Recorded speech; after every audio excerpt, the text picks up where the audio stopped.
Eşitleyen mi? Estilýän. Heh, boldy. Gülýärli.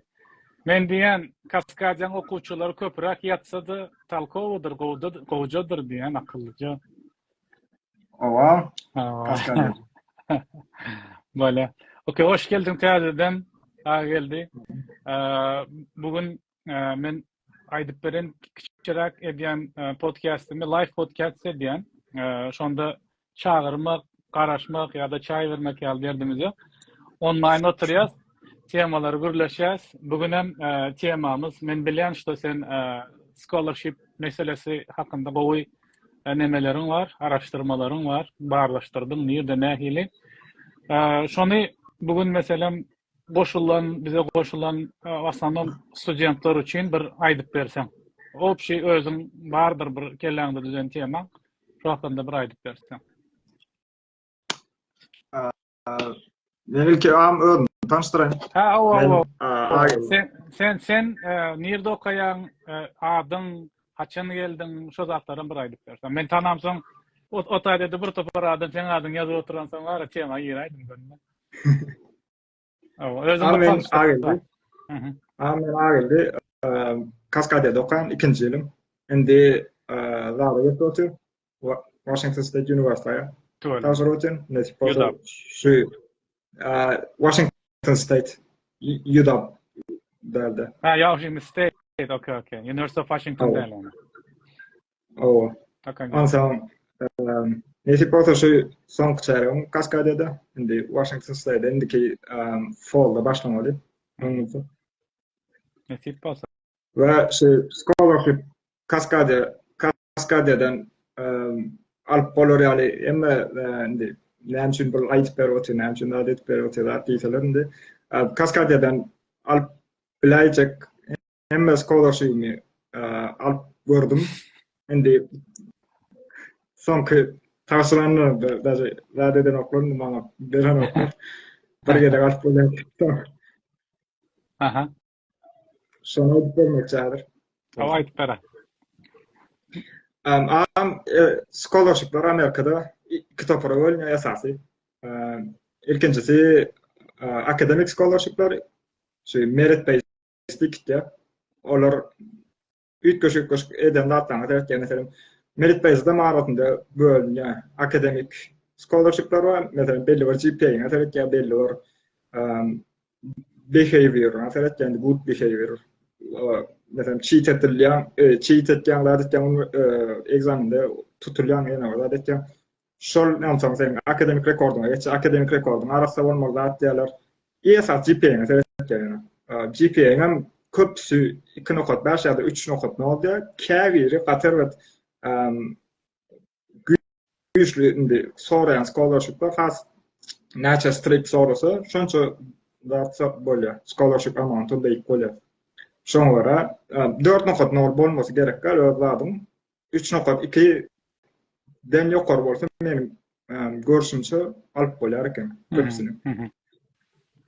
Onuň daşyndan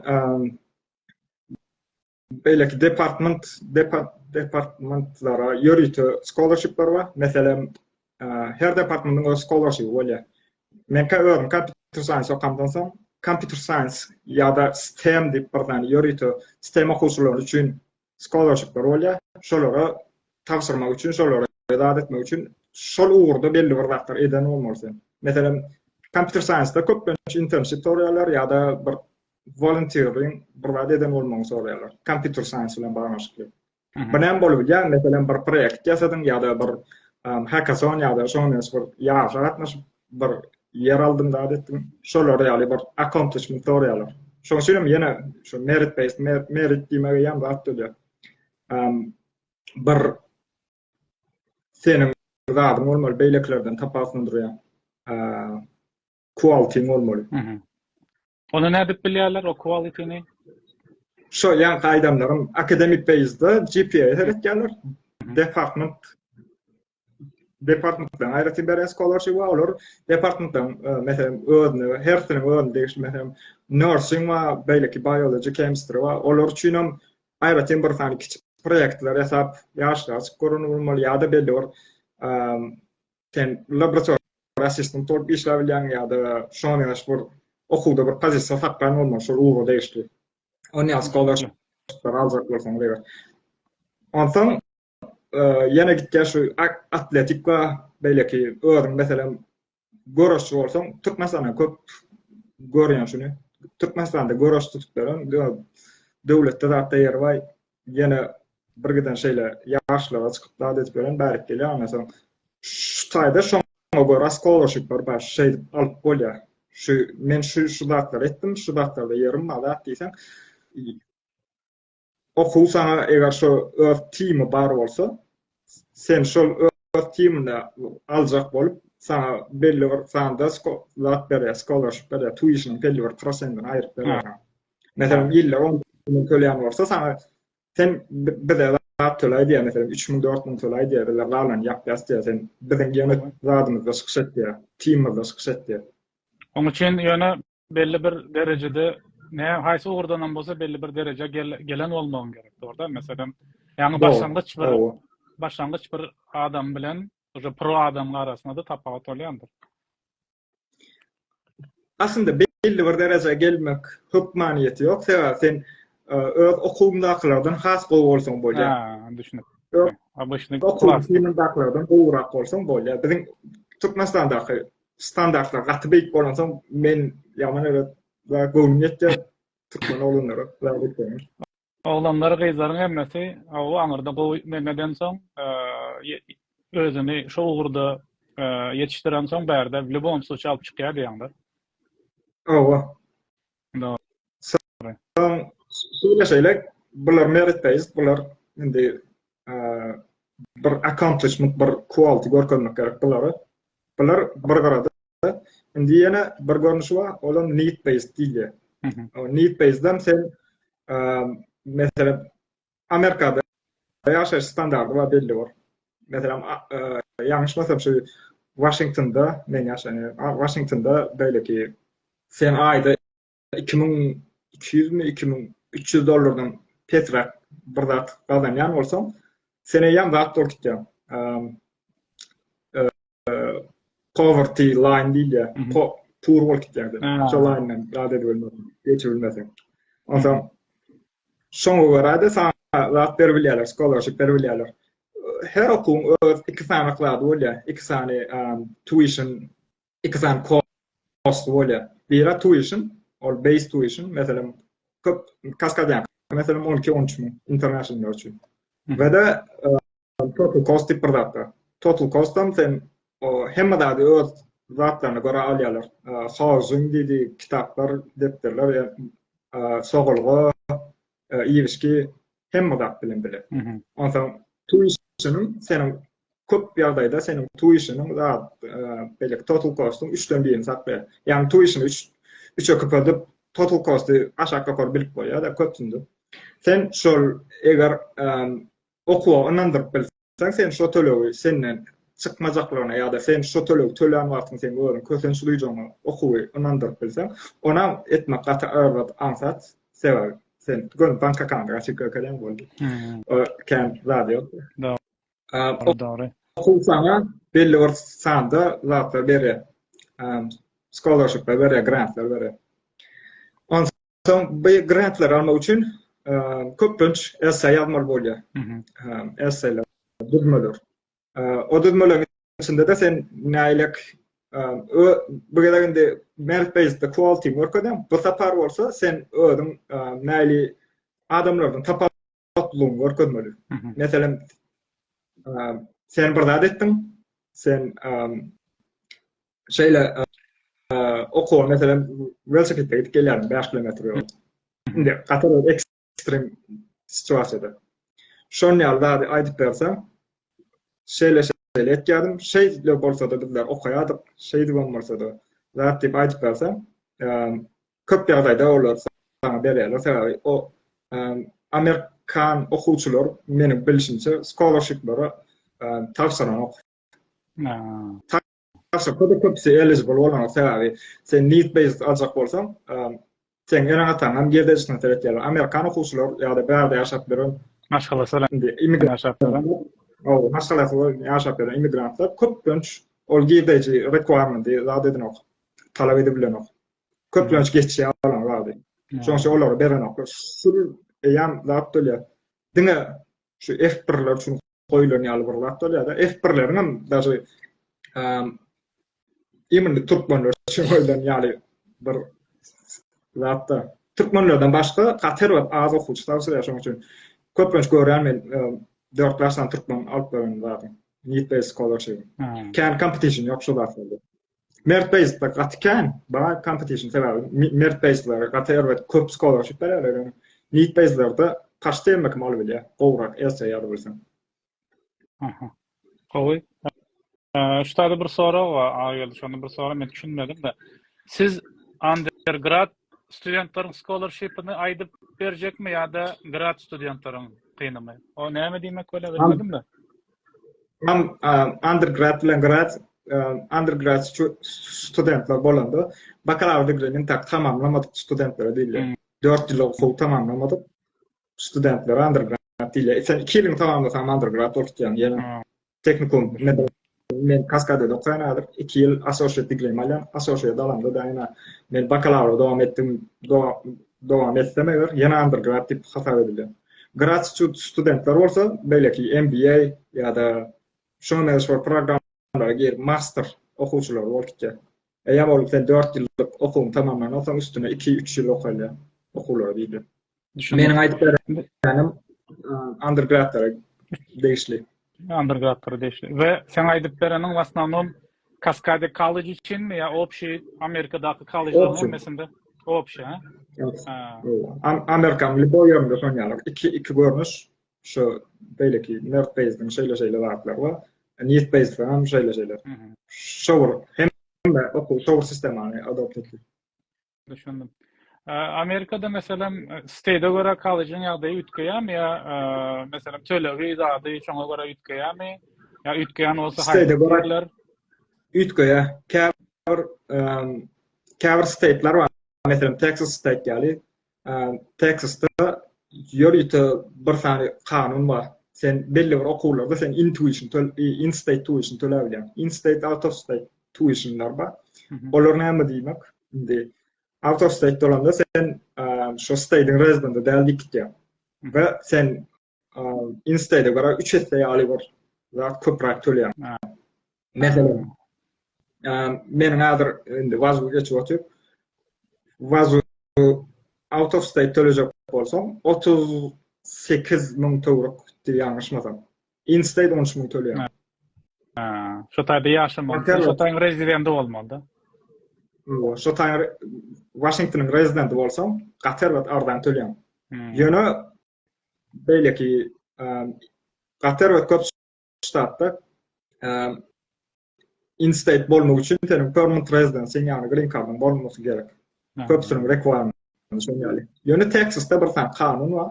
Käbir okuwlar taň eger scholarship berilýän bolsa, şu sen eger şol scholarship'ini alyp bilýän bolsaň sen in-state diýip hasap edilýär.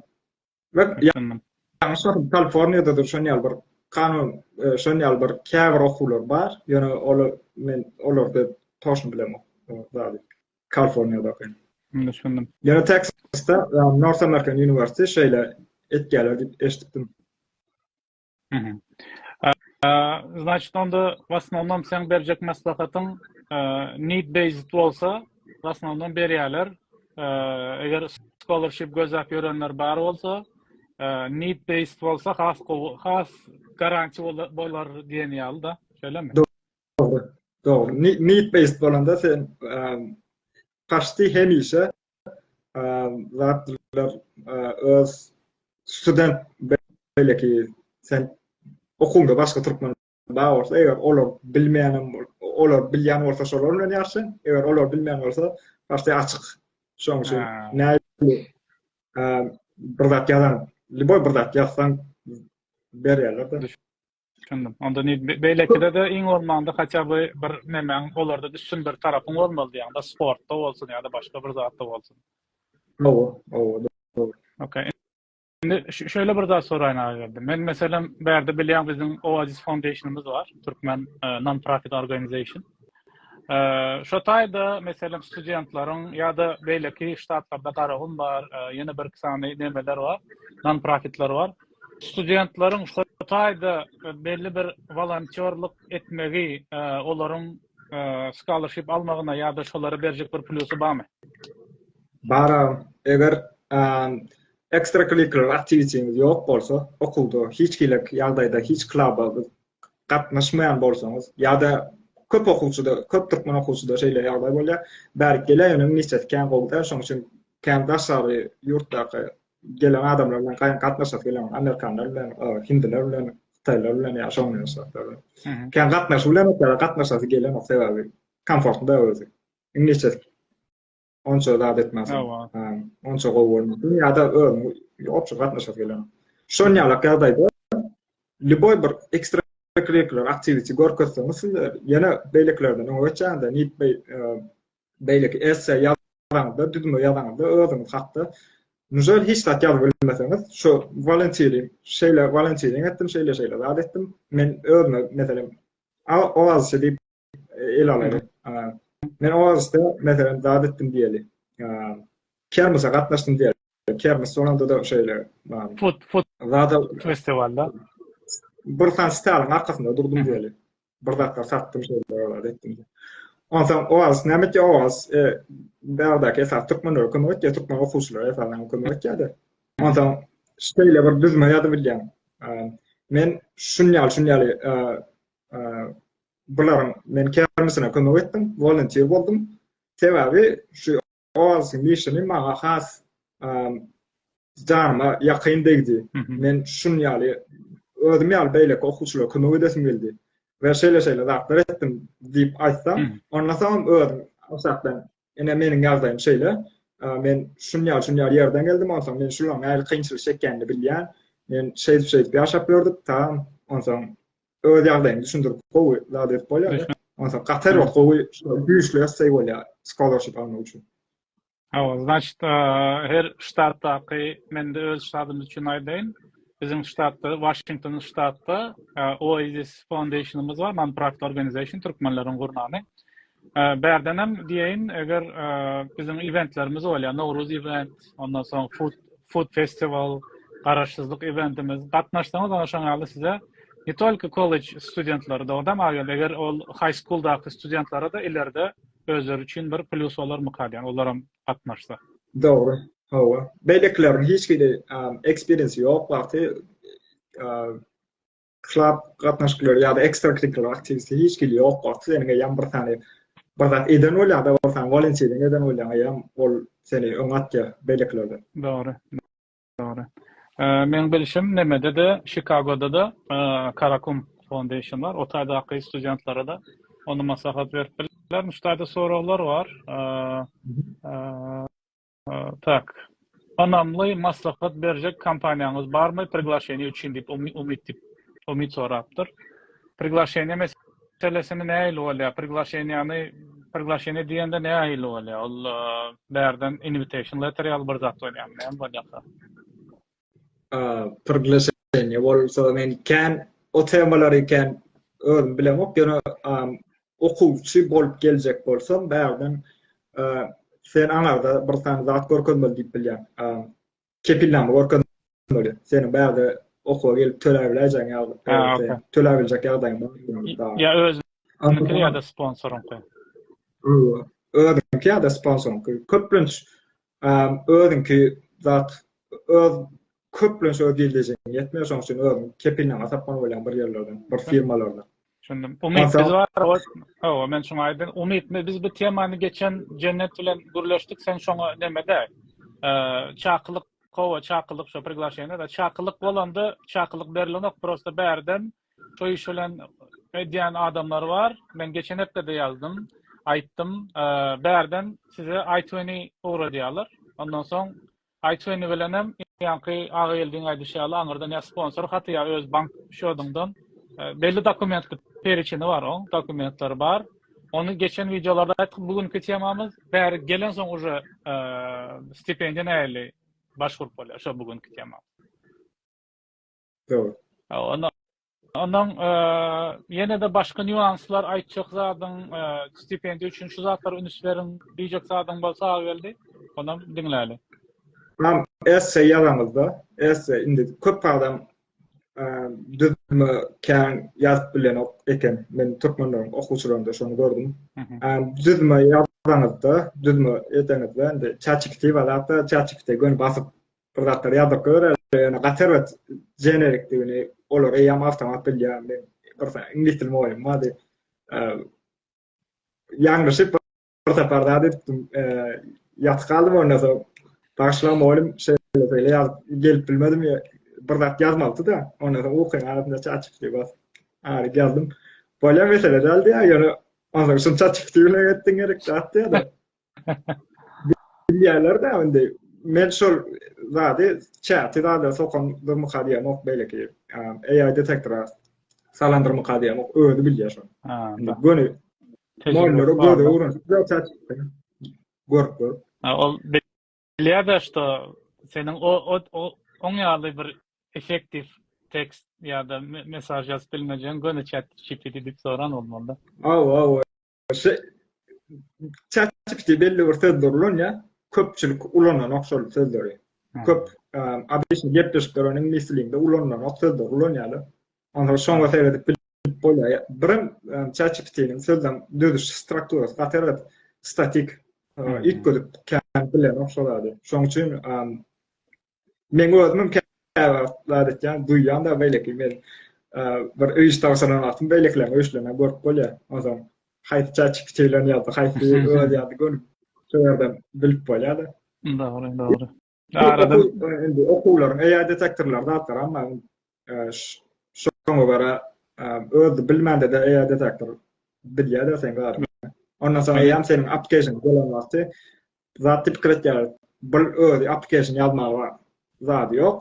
Buna diýmek ýetmiş pul gerek geldi tipik etýärler-de. Şoň üçin ýarym günem bolsa bir 2-3 saatda ýazyp bolýar essay men dağım göğüm yetýär de ýazyp biljekler okuwçylar. Dogry. Ýa-da azak ýazyp No, essay'le bağlantıda eğer yazacak olsalar sen Instagram'ın adresini koysam sen bilen maslahatlaşalar bolar ha? Bolar ama o bolur. Okay. Essay bilen şeyle maktabadım bari. 4 her kilak geldi her kil stil var her kilak var yani benim izarlayan bir tane zadım var bir stilim var şöyle şol has efektivini gördüm. Efendim başta sen dünya garaşyn görkezmeli. Mesela men şeýle fikir etýärdim, şeýle ýagdaýym vardy başta. Başta sen öz ýagdaýyny picture etdirmeli şöyle. Ondan soň bir tane ikinji step bir tane üýtgeşik zat bolýar. Üýtgeşme bolýar, kritikal ýagdaý bolýar. Mesela olana benim essay vardy. Men essay atyp başlaýardy. Men iller näme üçin test baha alýandygyny düşündirýärem ok. Men hemişe bakalam gowy diýene bar atdyk. Şeýle essay başlaýar. Ondan soň beýle okuwçylar düşünýärler başda. Ondan soň öz kakasy şu belli bir wagt ýaraman galýady. Ondan soň özi indi maşgalasyny izah etmek üçin, support etmek üçin özi bir iş tapmaly bolýar. Ondan soň işläp oturka bundan ders galyp beren okuwçy bakalar kesip başlaýar. Ýoşlar, okap ýetsen ok. Belki hem okuman hem işlemeli ondan soň hemen sen sağa olan soň tak okuwçy da indi. Maşgala oňa wagt geçirmeli ýa-da örme bir azatlyk wagt aýyrmaly da. Diňe ýatyp durup işläp okap gelip bolan indi.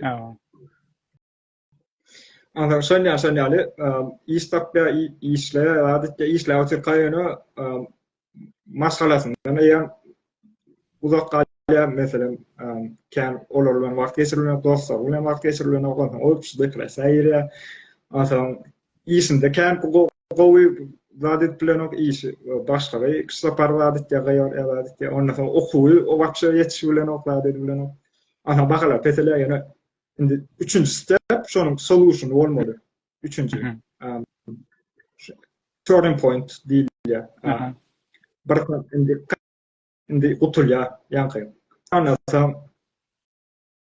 emma da täze öňki ýerlerine gelip başlaýar, işinden çykýan diýip kakasy bar, işläp adet bilýär.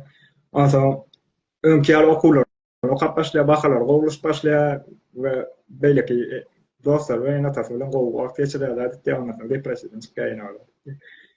Ondan soň dördüncü step'e gelýär, olam indi täze status quo. Başdaki status quo wady, başdaki öde ýagdaýyň wady, indi täze öde ýagdaýyň bar. Olam meselem näme? Indi sen beýleki okuwçylary düşünüp bilýän has gowy. Beýleki pesalýan okuwçylary sen düşünýän indi. Şolar pesalýar, bu zat diýmek bir ýerinde problem bar, bir durmuşynda problem bar, ondan soň sen göni, bir kän gowy okanok samsyk bolmaz diýen wagtda zat diýen, bu kän okanok bir problem bar, azaz çözülmedi problemler bar, zatlar bar diýip pikir etýände. Şu esen sonra bir şey diýip zat etýän, package etýän gowy. Men ondan soň düşündüm, şeýle okuwçylaryň her hili ýagdaýy bar, her hilekler bar. Men şoň üçin emekime düşünýän zat diýip goýýan. Men öňküden has şu experience, men öňküden has gowy adam bolmama sebäp boldy zat diýip öçürik goýýan boldy. Şoň bilen zat diýip goýýan. Aldy, şol esse aldy. Scholarship. Da. Malades. Ştaýda bir daha soralar. Gördüňmi sen? Awa. Äme diýe master degree üçin scholarship nädip we näýildirak alyp bolar diýe. Sen onu bilýärmi? Master degree üçin state'lara ütkäýär. Master degree üçin Qatar ötkop ýagdaýda firmalar soraýar master degreeni. Meselem men bir firma girän diýeli, men undergrad bolup girän. Bu undergrad okap girän, bakalavrum barmy? Girän. Meselem men junior developer diýip girdim diýeli bir ýere. Ondan soň men mid bolýan, ondan soň senior developer bolýan, ondan soň belli bir ýerden soň men team leader gelse, eger şolar bir tane leadership class require etýär, leadership hakynda bir tane degree bolmagy require etýär. Şoň üçin köp master studentler iş ýerinden geçýär. İşler sana rahat ýar, işler sen pulunu töleýär master okumagy üçin. Bular birinji ýagdaý. Ikinji ýagdaý, öwrüň undergrad gutardym, bakalavr aldım we indi grad okujak bolýar. Anarda ýam belli bir zatlar bar, scholarshipler bar. Ola ýam sen radyna seretdi, undergrad wagtym, bakalavr näil derejede gutardym. Şoňa seretdi. Need based kanterden oksewaly, need based kan tap bolan graduate zatlarda sewaly sen bakalavr okumak bir Amerikalılar kellesinde bakalavr okumak çok mani diýilen bir fan düşünje bar. Şoň üçin sen ýagdaýyň ýok bolsa da sen okumagyň bolmady hakyň bar da belli bir derejede. Ýöne masterda oňýar zatlar ýok. Eýan sen bakalavryň bar, näme üçin master okatmaň pulum ýok bolsa. Şoň ýaly bir conclusion görýär, soň senin esasy merit based seretýärler sana. Sen accomplishment başaran bolmaly bir. Ya bakalavr ýa-da ondan soň işläp bir tane bir daýaw firmada işlän bolmaly ýa-da bir güýçlük bir tane recommendation bolmaly. GPA-ňa seretýärler dogry. GPA-ňa seretýärler. Awa. Ondan soň can graduate master study'larda master okap ýarkan Qatar ötkop ýagdaýda sen iş tapma bilýän. Sen professorlar ýa-ni goýýarlar. Sen indi undergraduate okudum. Belli bir urdan belli bir zadyň bar, ilmiň bar we sen indi zady girip bilen de okuwlary hem master okap ýatyrsyn. Master okanda sen ýa bir professoryň ýanyna berýärler. Sen master tesisini bir tane profesör ýa-da bir tane komitet professoryň 4 ýaşan professor seni rate etýär, sen şolara sen master tesisini adyp bermeli. Aýdyp bermeli. Ondan şo professoryň ýanynda köpünçeden işletýärler. Masterda wagtym. Part time işletýärler. Indi full time işletýärler. Şoňa. Doktorat okap ýarkan bir hasan beter bolýar. Seni professorun paşdiýanyna alyp goýýarlar, research alyp goýýarlar, adypdylar. Aňarda ýam wagtça zatlar meseleler, ýam pul meselesi. Sebäbi şonu işlärinde sen Gater köp ýagdaýda dadymy töläp bilýär. Öňe eger maşgalan dadym ýok bolsa, sen öňe ýetýär şopul. Masterda we doktoratda. Doktoratda hasam zat bolýar. Beter bolýar. Şol aýtýan. Düşündüm. Yani her nemede kıyınlaşıyor da ha. Grad, undergrad, grad, master, doktorantura da уже nemeler, bir zatlar almak kıyınlaşıyor da значит. Gaýtam ansatlaşy, sana insentiv berýär. Уже sen belli bir. Iş berýärler. Sebäp sen qualification'a ýan, mesela men undergrad okap berýärdim, high school emmek gutordy da. Onda men ilk başyma görkezmem has kıyın beýleklere garanda. Ýöne eger men bakalavr okap men master'a giremde, indi eýer men bakalavr okudum men suwd etdim men belli bir zatlar bilýändim. Indi şonu sen işe indi belli bir derejede alyp bilýände köpsen şonu programlar var, co-op diýip bir program sen okap ýörken işleýär. Undergrad'da da var şu program. Okap ýörken işleýär. Ýalňyşmasam Michigan State'de bolmaly. Michigan State. Michigan State'de var, Dearborn'da catering departmanı üniversitesi var, Michigan. Şolarda bar co-op programlar. Düşündüm. Okay. Okap ýörken işleýär. Kabul ýaly. Yani bizde berde Washington'da yok da значит. Bäde ýok. Berde okay. Benim bilişimçe ýok. Yani bir kımıt neme bereli, eğer sonrasın bolmasa da zaten programmamız 30 minutlyk. 30 minutdan adam ýadap başlaýardy. Endi de goşmaça soraglary bolsa, geldi men sen nemäň menşin ederim, Instagram adresini. Şo taýdan sorarlar nesip bolsa. Gaty peýdaly bilgiler boldy, geldi köp sag bol. Men TikTok'ta we YouTube sayfamda o aramızda geçen podcast'ı paylaşan nesip bolsa.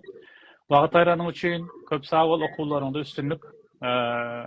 State Üniversitede de girmemi dileyen inşallah İslam halayan bölümüne girip o kadr bolup geçersin. Tamam köp.